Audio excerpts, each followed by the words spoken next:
नमस्कार दोस्तों, आपका मेरे इस यूट्यूब चैनल पर बहुत बहुत स्वागत है। तो दोस्तों, हमारा टॉपिक चल रहा था मैनेजमेंट टेक्निक्स, जिसके अंदर हम पढ़ रहे थे टोटल क्वालिटी मैनेजमेंट के बारे में। टोटल क्वालिटी मैनेजमेंट के अंदर हमने इसके जो अलग अलग वैज्ञानिक द्वारा जो परिभाषाएं दी गई थी उनके बारे में देखा था, और हमने जो इसके 6-7 क्वालिटी गुरुज थे उनके बारे में देखा था, जिनमें से हमने जो W. एडवर्ड्स डेमिंग थे उनके बारे में देख लिया था, उन्होंने क्या योगदान दिया टोटल क्वालिटी मैनेजमेंट के अंदर उनके बारे में देख लिया था। जोसेफ एम जुरान और फिलिप बी जो क्रोस्बी थे उनका जो क्वालिटी मैनेजमेंट टेक्निक के अंदर जो योगदान था उनके बारे में हमने देख लिया था। आज की इस क्लास में हम देखेंगे सबसे पहले आर्मंड वी फिगनबॉम के बारे में ना, इन्होंने क्या योगदान दिया टोटल क्वालिटी मैनेजमेंट के अंदर उसके बारे में देखेंगे। तो कल हमने ये सब देख लिया था। आज हम देखेंगे आर्मंड वी फिगनबॉम का जो योगदान है टोटल क्वालिटी मैनेजमेंट के बारे में, वो देखते हैं। इन्होंने मुख्य योगदान टोटल क्वालिटी कंट्रोल में दिया, जिसे बाद में बदलकर टोटल क्वालिटी मैनेजमेंट कर दिया गया। ठीक है, जो इन्होंने सबसे पहले अपना जो योगदान दिया था वो किसके अंदर दिया था? टोटल क्वालिटी कंट्रोल के अंदर, यानी TQC के अंदर इन्होंने अपना जो योगदान था वो दिया था। बाद में जो टोटल क्वालिटी कंट्रोल है इसी को ही बदलकर टोटल क्वालिटी मैनेजमेंट कर दिया गया था। इन्होंने क्वालिटी कंट्रोल के 4 चरण बताए थे। जो आर्मंड वी फिगनबॉम थे, इन्होंने जो क्वालिटी कंट्रोल है उसके 4 चरण बताए थे। इनका जो पहला चरण है वह है गुणवत्ता के मानक निर्धारित करना, यानी जो क्वालिटी है उसके जो स्टैंडर्ड है वो निर्धारित करना, ये इसका पहला चरण है। फिर जो इसका दूसरा चरण है वह है मानकों के अनुरूप कार्य का मूल्यांकन करना। जो मानक यानी स्टैंडर्ड है उसके अनुरूपी जो कार्य हमारा जो वर्क है उसका मूल्यांकन करना ना। फिर नेक्स्ट है विचलन होने यानी कमियां आने और मानकों को पूरा न होने पर कार्रवाई करना। जो हमारा जो कार्य है या जो उसके स्टैंडर्ड है वो पूरे न होने पर जो उसकी कार्रवाई करना उसके ऊपर ना, कि वो क्यों पूरे नहीं हो पाए, है ना। फिर नेक्स्ट है जो नेक्स्ट चरण इसका वो है निरंतर सुधार के लिए योजना बनाना। हमें निरंतर सुधार के लिए हमें कार्य करना चाहिए ना, ये मैंने आपको पहले ही बताया था। और ये किसका कार्य क्वालिटी कंट्रोल का चरण है? ये जो आर्मंड वी फिगनबॉम थे उनका क्वालिटी कंट्रोल का ये चौथा चरण है। क्या है? निरंतर सुधार के लिए योजना बनाना ना।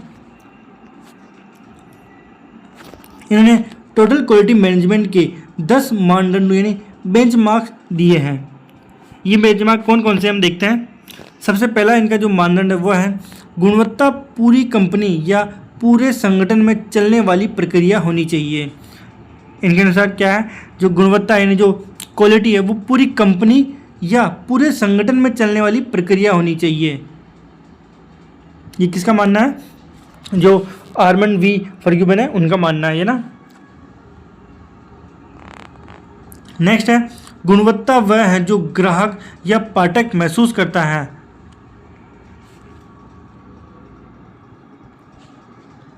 कि ये क्या है। जो गुणवत्ता क्या है? वह है जो ग्राहक या पाठक महसूस करता है कि ये क्या है। ठीक है, जो पाठक और जो ग्राहक होते हैं वो महसूस जो करते हैं ना, वही हमारा, मान लो वो महसूस करता है कि ये अच्छा है या बुरा है, वही क्या होता है? गुणवत्ता होती है हमारी ना। अगर वो अच्छा मानते हैं तो हमारी गुणवत्ता अच्छी है। अगर वो सोचते हैं जो उनका मानना है कि नहीं यार इसकी अच्छा नहीं है क्वालिटी, तो वो क्या है? अच्छी क्वालिटी नहीं है, यानी गुणवत्ता अच्छी नहीं है। नेक्स्ट है गुणवत्ता और लागत साथ साथ चलते हैं और वे एक दूसरे के विरोधी नहीं हैं। जो गुणवत्ता और जो लागत है वो क्या है? एक साथ चलते हैं और वे एक दूसरे के विरोधी भी नहीं है ना। जितनी अच्छी गुणवत्ता होगी लागत भी उतनी अधिक होती है। नेक्स्ट है गुणवत्ता के लिए व्यक्तिगत और टीम दोनों के प्रयासों की आवश्यकता होती है। ठीक है, अगर हमें अच्छी गुणवत्ता चाहिए तो हमें व्यक्तिगत, जो मान लो कोई अकेला व्यक्ति है उसकी भी, और जो टीम वर्क है उसकी भी, उसके प्रयासों की भी आवश्यकता होती है। नेक्स्ट है गुणवत्ता प्रबंधन करने का एक तरीका है। गुणवत्ता यानी क्वालिटी है वो प्रबंधन यानी मैनेजमेंट करने का एक तरीका है। नेक्स्ट है गुणवत्ता और नवाचार एक दूसरे पर निर्भर करते हैं। जो गुणवत्ता है वो किस पे और जो नवाचार है उस पर, दोनों जो गुणवत्ता है और जो नवाचार है वो दोनों एक दूसरे पर निर्भर करते हैं। मतलब जो नवाचार यानी जो नए नए इनोवेशन होते हैं, अगर क्वालिटी अच्छी रहेगी तो हमारे नए नए इनोवेशन पे भी हमें सहायता मिलती है। यानी जो नवाचार से भी हमें गुणवत्ता में सहायता मिलती है और गुणवत्ता से भी हमें नवाचार में सहायता मिलती है। ये दोनों एक दूसरे पर निर्भर करते हैं। फिर नेक्स्ट है गुणवत्ता एक नैतिकता है, यानी क्वालिटी क्या है, एक नैतिकता है। फिर नेक्स्ट है गुणवत्ता एक निरंतर सुधार कार्यक्रम है। जो टोटल क्वालिटी मैनेजमेंट है, टोटल क्वालिटी कंट्रोल है ना, इनका जो 10 मानदंड दिए हैं उनमें से जो 8वां मानदंड है वो क्या है कि जो गुणवत्ता यानी जो क्वालिटी है वो क्या है, निरंतर सुधार कार्यक्रम है।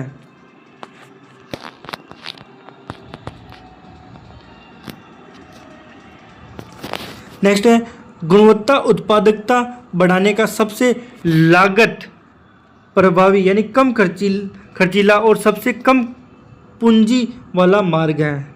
जो क्वालिटी है वो उत्पादकता बढ़ाने का सबसे लागत प्रभावी यानी कम खर्चीला है और सबसे कम पूंजी वाला मार्ग है। ठीक है। फिर नेक्स्ट है गुणवत्ता को ग्राहकों और आपूर्तिकर्ताओं को जोड़ने वाली एक संपूर्ण प्रणाली के रूप में लागू करने की आवश्यकता है। जो गुणवत्ता है उसको ग्राहकों को और जो आपूर्तिकर्ता है उनको जोड़ने वाली संपूर्ण प्रणाली के रूप में लागू करने की हमें आवश्यकता होती है ना।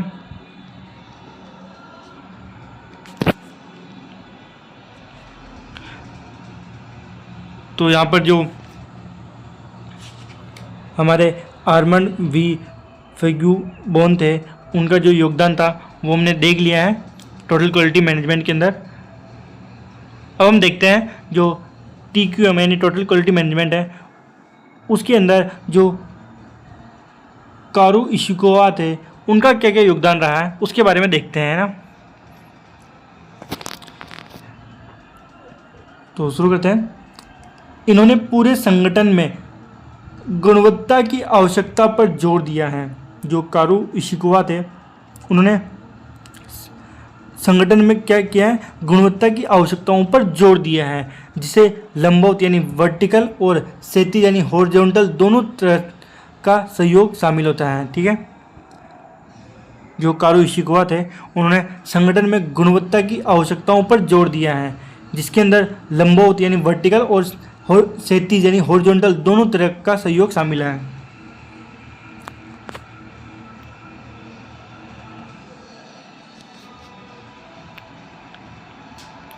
आगे है इन्होंने क्वालिटी कंट्रोल सर्किल पद दिया है। ठीक है।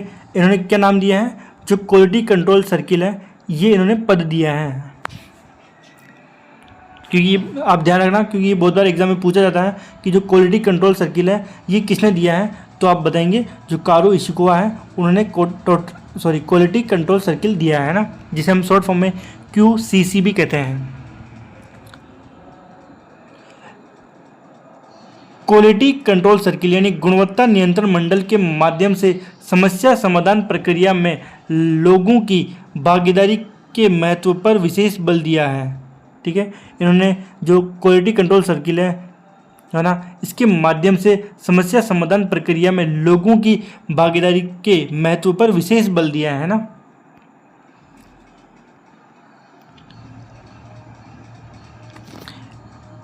इन्होंने गुणवत्ता नियंत्रण के उद्देश्यों के लिए डेटा संग्रह और विश्लेषण हेतु 7 सांख्यिकी उपकरण यानी 7 स्टैटिकल टूल्स सुझाए हैं।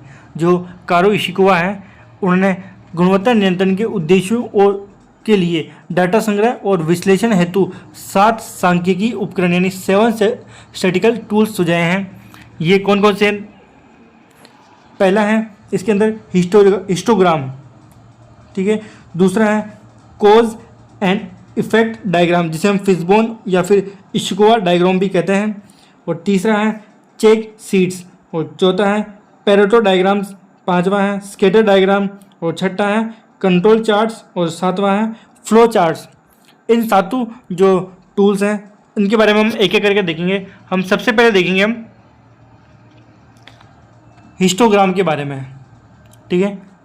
वैसे तो इनसे बाई चांस ही क्वेश्चन आता है, फिर भी आप इनके बारे में पढ़ के जाना, क्योंकि जो एग्ज़ाम में होता है वो कहीं से भी एग्ज़ाम में पूछ सकता है। तो ज़्यादा डिटेल में तो जाने की आपको ज़रूरत नहीं है, इनमें से आप थोड़ा सा भी एक बार देख लेंगे कि क्या होता है तो आप एग्ज़ाम में अच्छे से देख सकते हैं ना। तो शुरू करते हैं हम हिस्टोग्राम। हिस्टोग्राम डेटा को संक्षिप्त करने, उसका विश्लेषण करने और उसे प्रदर्शित करने का एक उपकरण है। जो हिस्टोग्राम है वो क्या है, डेटा को संक्षिप्त करने, उसका विश्लेषण करने और उसे प्रदर्शित करने का एक उपकरण है हिस्टोग्राम, है ना। हिस्टोग्राम ये उपयोगकर्ताओं को डाटा के एक सेट में पाए जाने वाले उतार चढ़ाव या भिन्नता की मात्रा का एक ग्राफिकल प्रतिनिधित्व प्रदान करता है। जो हिस्टोग्राम है ये उपयोगकर्ताओं को डाटा के एक सेट में पाए जाने वाले उतार चढ़ाव, ठीक है, उतार चढ़ाव या भिन्नता की मात्रा का एक ग्राफिकल प्रतिनिधित्व प्रदान करता है हिस्टोग्राम, है ना, ध्यान रखना आप। आगे है हिस्टोग्राम ऑब्जर्वेशन यानी अवलोकनों या डाटा बिंदु जो कि मापने योग्य डाटा होते हैं, है ना, को अलग अलग श्रेणियों में छांटता है और प्रत्येक श्रेणी में पाए जाने वाले डाटा की आवृत्ति यानी जो फ्रीक्वेंसी होती है उसका वर्णन करता है। जो हिस्टोग्राम होता है वो ऑब्जर्वेशंस या फिर जो डाटा बिंदु हैं इनको अलग अलग श्रेणियों में छांटता है और प्रत्येक श्रेणी में पाए जाने वाले डाटा की आवृत्ति का वर्णन करता है। तो यहाँ पर जो हमारा हिस्टोग्राम है वो कंप्लीट होता है। अब हम नेक्स्ट देखते हैं कॉज एंड इफेक्ट डायग्राम, जिसे हम फिशबोन डायग्राम भी कहते हैं या फिर हम इसे इशुकावा डायग्राम भी कहते हैं। तो जो कॉज एंड इफेक्ट डायग्राम है इसके दो और अन्य नाम है। पहला तो हो गया फिशबोन डायग्राम, ठीक है, दूसरा हो गया इशुकावा डायग्राम।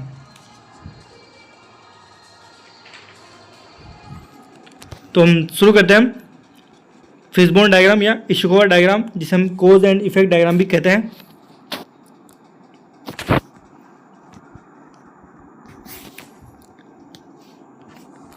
ये कॉज एंड इफेक्ट डायग्राम संभावित कारणों की जो संभावित कारण होते हैं उनको छोटी श्रेणियों में व्यवस्थित करके ये जांच करता है कि कोई घटना क्यों घटी है और क्यों घट सकती है। जो कॉज एंड इफेक्ट डायग्राम है ये संभावित कारणों की छोटी श्रेणियों में व्यवस्थित करके, जो संभावित जितने भी कारण होते हैं किसी घटना के घटने के जितने भी संभावित कारण होते हैं उन सबको छोटी श्रेणियों में व्यवस्थित करके ये जांच करता है कि कोई घटना क्यों घटी है या क्यों घट सकती है, ठीक है। आगे हैं ये योगदान देने वाले कारकों के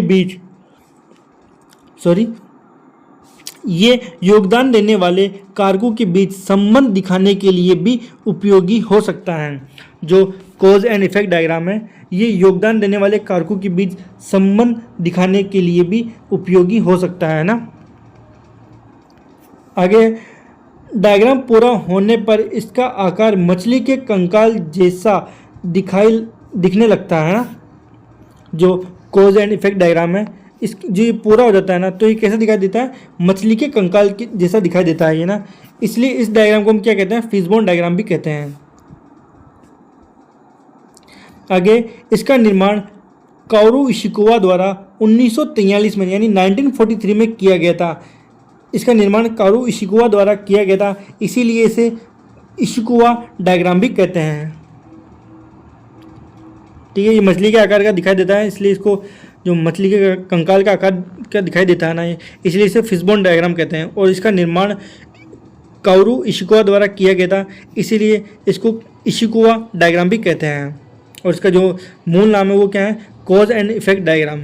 ये क्या करता है, जितने भी संभावित कारण होते हैं उनको छोटी छोटी श्रेणियों में व्यवस्थित करता है और ये जांच करके पता करता है कि कोई घटना क्यों घटी है और क्यों घट सकती है ना। तो यहाँ पर ये कंप्लीट होता है। अब हम नेक्स्ट जो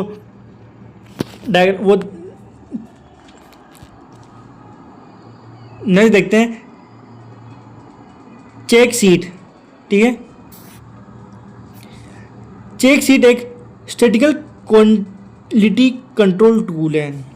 जो चेक शीट है ये क्या है, एक स्टैटिकल क्वालिटी कंट्रोल टूल है जो उपयोगकर्ताओं को किसी प्रक्रिया से अत्यंत आसान, व्यवस्थित और संगठित तरीके से डाटा एकत्र करने की अनुमति देता है।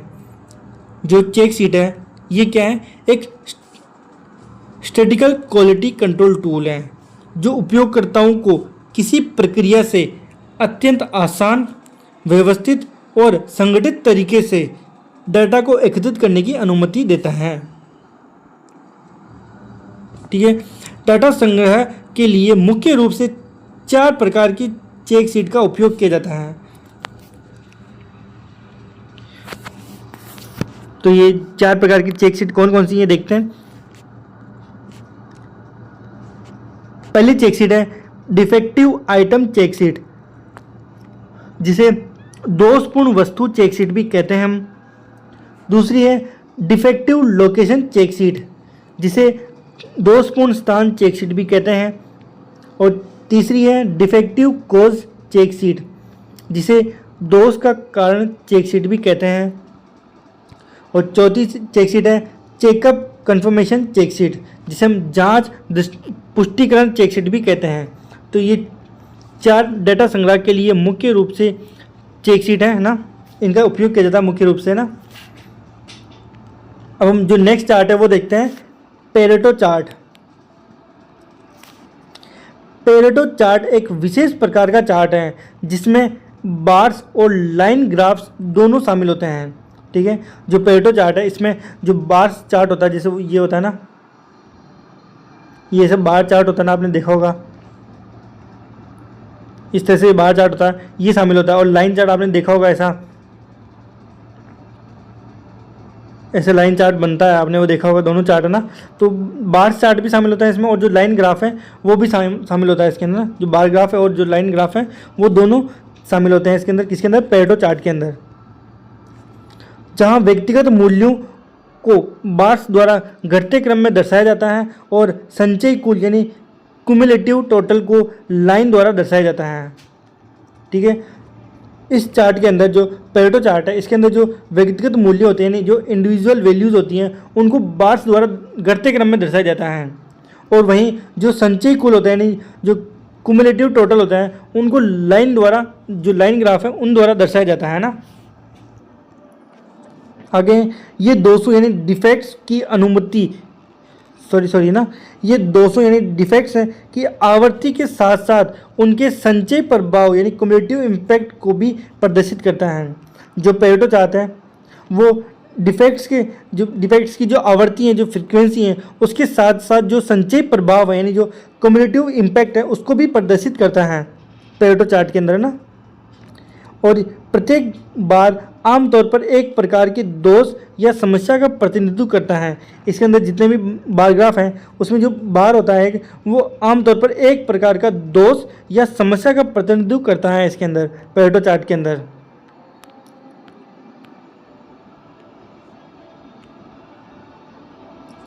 आगे है लाइन, जो लाइन चार्ट है, जो लाइन ग्राफ है वो 200 की संचय प्रतिशत को प्रदर्शित करता है।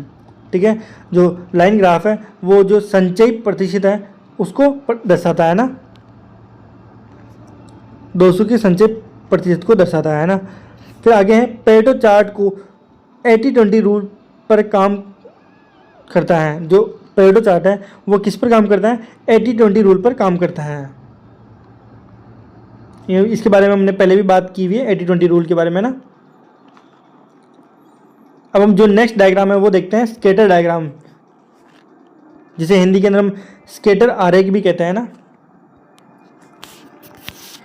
एक स्केटर आरेख किसी ग्राफ के क्षैतिज यानी जो हॉरिजॉन्टल एक्स है और लंबवत यानी वर्टिकल वाई एक्स पर 2 अलग अलग संख्यात्मक चरों यानी न्यूमेरिकल वेरिएबल्स के बीच मौजूद होने वाले संबंधों या सहसंबंधों की पहचान करने का एक गैर गणितीय या ग्राफिकल दृष्टिकोण है।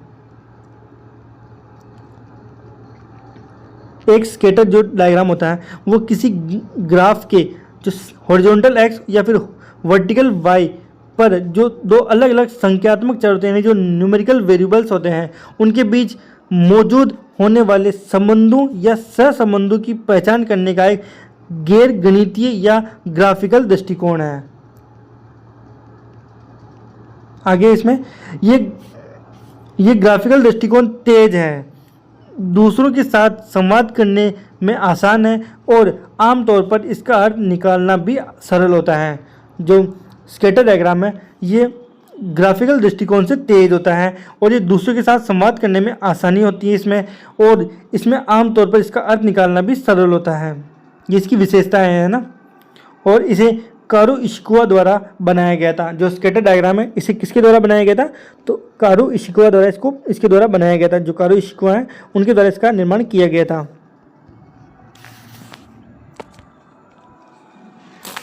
अब नेक्स्ट देखते हैं जो हमारा कंट्रोल चार्ट है उसके बारे में ना। इसे सेवार्ट चार्ट या स्टैटिकल प्रोसेस कंट्रोल चार्ट भी कहते हैं। जो कंट्रोल चार्ट्स हैं इसे हम सेवार्ट चार्ट या स्टैटिकल प्रोसेस कंट्रोल चार्ट भी कहते हैं। ये ध्यान रखना आप, बहुत बार इनके जो क्वेश्चन आते हैं इनमें इनका जो नाम होता है वो पूछा जाता है। खासकर जो स्टैटिकल प्रोसेस कंट्रोल चार्ट है इसका नाम तो हमेशा आता रहता है और बहुत बार एग्जाम के अंदर सेवार्ट चार्ट भी दिया हुआ होता है ना। आगे देखते हैं, इसका उपयोग ये अध्ययन करने के लिए किया जाता है कि कोई प्रक्रिया समय के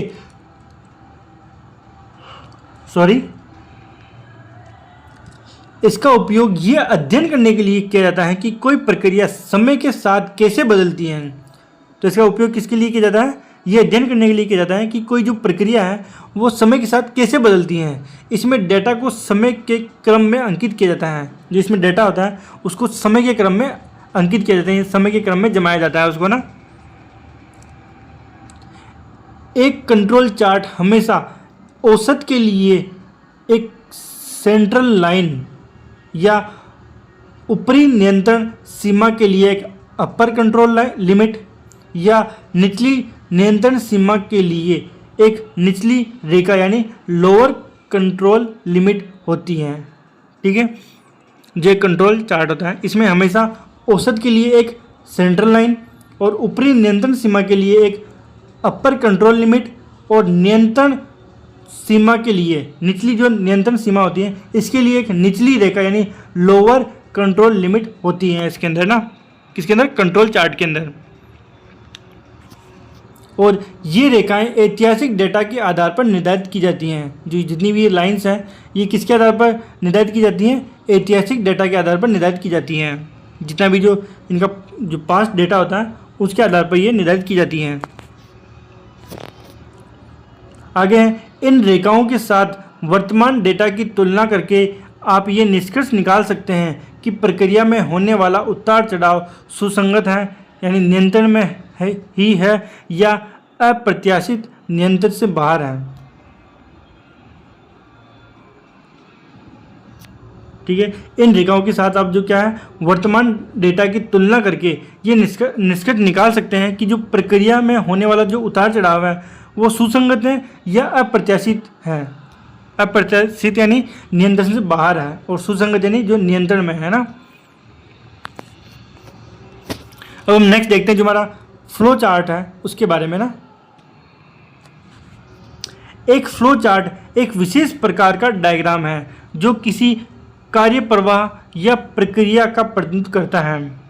जो फ्लो चार्ट है वो एक विशेष प्रकार का डायग्राम है जो किसी कार्य प्रवाह या प्रक्रिया का प्रतिनिधित्व करता है ना।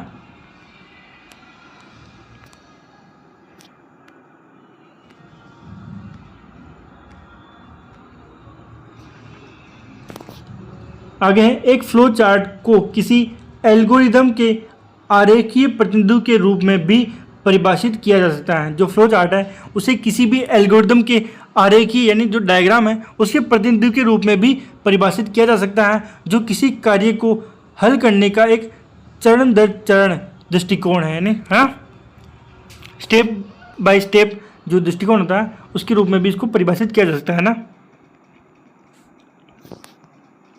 आगे है फ्लो चार्ट विभिन्न चरणों को विभिन्न प्रकार के बॉक्सेस के रूप में दिखाता है और इन बॉक्सेस को तीरों यानी जो एरोज होते हैं से जोड़कर उनके क्रम को प्रदर्शित करता है। जो फ्लो चार्ट है ये विभिन्न चरणों को विभिन्न प्रकार के बॉक्सेस के रूप में दिखाता है और इन बॉक्सेस को जो ऐसे जो निशान होते हैं उनके रूप में क्रम से प्रदर्शित करता है ना। तो इसके साथ जो हमारे जितने भी जो डायग्राम्स हैं जो कारो इशिकावा के जो इसके अंदर यूज़ आते थे, जो टोटल क्वालिटी मैनेजमेंट थे उनका, उसके अंदर जो यूज़ लिए उन्होंने, उनके बारे में हमने सारी डिटेल से देख लिया है। सारे जितने भी उनके साथ डायग्राम्स थे उनके बारे में हमने देख लिया है। अब हम जो शिंगो थे उनका जो टोटल क्वालिटी मैनेजमेंट के अंदर जो योगदान था उसके बारे में देखते हैं। जो शिंगो थे इन्होंने ज़ीरो डिफेक्ट का अपना वर्जन पोकायोको, क्या है पोकायोके, या फिर इसे हम डिफेक्ट ज़ीरो के रूप में जानते हैं ना। जो शिंगो थे है ना, इन्होंने ज़ीरो डिफेक्ट का अपना वर्जन दिया था जिसे इन्होंने पोकायोके या डिफेक्ट ज़ीरो के रूप में दिया था ना। ठीक है, ज़ीरो डिफेक्ट के रूप में इन्होंने क्या दिया है, पोकायोके, जिसे हम डिफेक्ट या इक्वल टू ज़ीरो भी कहते हैं ना। इन्होंने सुझाव दिया कि उत्पादन की शुरुआती चरण में ही डिफेक्ट के स्रोतों की पहचान की जानी चाहिए। इन्होंने क्या सुझाव दिया था कि जो उत्पाद है उसकी शुरुआती चरण में ही जो डिफेक्ट की जो स्रोत होते हैं उसकी पहचान की जानी चाहिए और उन महत्वपूर्ण बिंदुओं पर नियमित निगरानी रखी जानी चाहिए ताकि डिफेक्ट होने से बचा जा सके, है ना। आगे है, यदि डिफेक्ट पाया जाता है तो तुरंत उन डिफेक्ट्स के कारणों की पहचान कर उसे समाप्त किया जाना चाहिए। ठीक है, अगर कोई डिफेक्ट पाया जाता है तो तुरंत ही उसकी जो कारण है डिफेक्ट के उनकी पहचान करनी चाहिए और उसको समाप्त करना चाहिए। तो यहाँ पर जो शिंगो थे उनका जो जीरो डिफेक्ट था उसके बारे में हमने पूरी डिटेल से यहाँ पे देख लिया है। इससे ज़्यादा क्वेश्चन नहीं पूछा जाएगा जो इससे, है ना। आप निश्चिंत रहिए, इससे बाहर आपका एक भी क्वेश्चन नहीं जाएगा क्योंकि इनसे ज़्यादा क्वेश्चन तो वैसे बनते ही नहीं है, लेकिन फिर भी बनते हैं तो इससे अंदर अंदर ही आपका क्वेश्चन बनेगा ना। अब हम जो नेक्स्ट जो वैज्ञानिक थे आखिरी, गेनिची तागुची, इनका जो टोटल क्वालिटी मैनेजमेंट के अंदर जो योगदान था उसके बारे में देखते हैं। इन्होंने क्वालिटी कंट्रोल में महत्वपूर्ण योगदान दिया था। जो गेनिची तागुची थे इन्होंने क्वालिटी कंट्रोल के अंदर महत्वपूर्ण योगदान दिया था। इन्होंने गुणवत्ता सुधार में कुछ महत्वपूर्ण सिद्धांत दिए हैं। पहला है इनका लॉस फंक्शन यानी हानि फलन। जो लॉस फंक्शन है उसको हिंदी में क्या कहते हैं, हानि फलन। इसके अंदर तागुची ने एक समीकरण तैयार किया जो उत्पाद की गुणवत्ता कम होने पर उसके प्रति ग्राहक की अनुमानित मूल्य में आने वाली गिरावट को मापता है ना। जो तागुची थे उन्होंने एक समीकरण तैयार किया जो उत्पाद की गुणवत्ता कम होने पर उसके प्रति जो ग्राहक की अनुमानित मूल्य है उसमें आने वाली गिरावट को मापता है ना। कौन मापता है, लॉस फंक्शन, है ना। तागुची पहले व्यक्ति थे जिन्होंने गुणवत्ता की तुलना लागत से की थी। जो तागुची थे, गेनिची तागुची, ये ऐसे पहले व्यक्ति थे जिन्होंने गुणवत्ता यानी जो क्वालिटी है उसकी तुलना किसी की थी, लागत से, है ना। अब हम आगे देखते हैं जो गेनिची तागुची थे उनका जो नेक्स्ट सिद्धांत था वो था orthogonal arise and linear graphs. इसके अंदर तागुची ने लागत प्रभावी तरीके से उन बाहरी कारकों या व्यवधानों को अलग करने के लिए ऑर्थोगोनल अरेंज का उपयोग करने का एक तरीका निकाला जो औसत से विचलन का कारण बनते हैं। ठीक है, इसके अंदर जो तागुची थे उन्होंने लागत प्रभावी तरीके से उन बाहरी कारकों या जो व्यवधान है उनको अलग करने के लिए ऑर्थोगोनल अरेज का उपयोग करने का एक तरीका निकाला जो औसत से विचलन को अलग करने का कारण बनते हैं ना। और जो इनका नेक्स्ट सिद्धांत देखते हैं वो था रोबुस्टनेस, है ना। रोबुस्टनेस जिसे हम हिंदी के अंदर क्या कहते हैं, मजबूती। इसमें तागुची ने अनियंत्रित बाहरी प्रभावों के बावजूद किसी प्रक्रिया या उत्पाद के इच्छानुसार काम करने की क्षमता को रोबस्टनेस कहा है। क्या कहा है? रोबस्टनेस, है ना। ये जो तागुची थे उनके 3 सिद्धांत है ना। तो इसी के साथ जो हमारे जितने भी जो गुरुज थे, क्वालिटी गुरुज, उनके बारे में हमने देख लिया है। अब हम आगे देखते हैं। टीक्यूएम उत्कृष्टता यानी एक्सीलेंस। इस टीक्यूएम उत्कृष्टता प्राप्त करने के लिए संपूर्ण व्यवस्था के प्रबंधन की एक कला है ना। ये निम्नलिखित पर आधारित है। जो टीक्यूएम है वो क्या है? उत्कृष्टता प्राप्त करने के लिए संपूर्ण व्यवस्था के प्रबंधन की एक कला है ना। क्या है? टीक्यूएम जो है उत्कृष्टता प्राप्त करने के लिए एक संपूर्ण व्यवस्था के प्रबंधन की एक कला है ना। इसके निम्नलिखित पर आधारित है। ये क्या है? निम्नलिखित कारणों पर आधारित है ना। तो इसके अंदर कौन कौन से हैं जिन पर ये आधारित है? पहला है वन ऑब्जेक्टिव यानी एक उद्देश्य। इसके अंदर क्या आता है? कंटिन्यूअस इंप्रूवमेंट यानी निरंतर सुधार पर ये ध्यान देता है। दूसरा है इसका 3 प्रिंसिपल यानी 3 सिद्धांत। इसके अंदर पहला सिद्धांत है इनका कस्टमर फोकस यानी ग्राहक पर ध्यान देना। दूसरा सिद्धांत है इनका प्रोसेस इंप्रूवमेंट यानी प्रक्रिया में सुधार करना। और तीसरा सिद्धांत है इनका टोटल इन्वॉल्वमेंट यानी पूर्ण भागीदारी निभाना। ये 3 इनके सिद्धांत थे। इनका एक तो उद्देश्य था क्या था कि निरंतर सुधार पर ध्यान देना चाहिए। और इनके 3 प्रिंसिपल थे यानी 3 सिद्धांत थे। पहला था कस्टमर पर ध्यान देना यानी जो ग्राहक है उस पर ध्यान केंद्रित करना। और प्रोसेस इंप्रूवमेंट यानी प्रक्रिया में सुधार करना। और तीसरा था टोटल इन्वॉल्वमेंट यानी पूर्ण भागीदारी करना ना। ये 3 इनके सिद्धांत थे। अब इनके जो 6 एलिमेंट्स भी थे इसके अंदर ना, जो टोटल क्वालिटी है मैनेजमेंट है, इसके अंदर 6 एलिमेंट्स भी थे इनके। पहला है लीडरशिप यानी नेतृत्व। दूसरा है एजुकेशन एंड ट्रेनिंग यानी शिक्षा और प्रशिक्षण।